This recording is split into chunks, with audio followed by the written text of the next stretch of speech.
Ang pinakamahalaga ngayon ay napaksa na talaga yung kaser.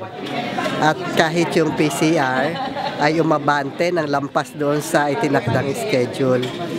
Ano to talagang pinag-uusapan na yung problema ng sambayanan, ng bating bayan, ng mga magsasaka, ng mga manggagawa, lahat ng masang inaapi at pinagsasamantalahan.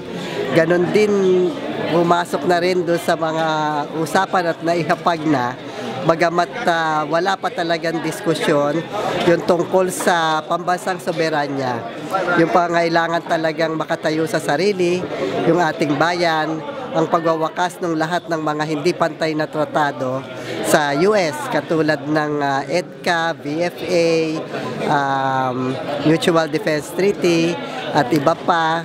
Ganon din yung mahalagang reformang pampolitika na pagwawakas sa mga political dynasties, yung mas malawak na partisipasyon ng mamamayan at sa paggogobyerno at yung pangalaga sa kanilang mga demokratikong karapatan.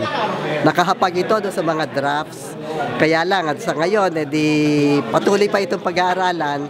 Pagdating ng 4th round, mas makikita kung paano yung magiging takbo ng pag-uusap ng dalawang panig kaugnay ng mga napakahalagang mga usapin na ito na naihapag ngayong 3rd round.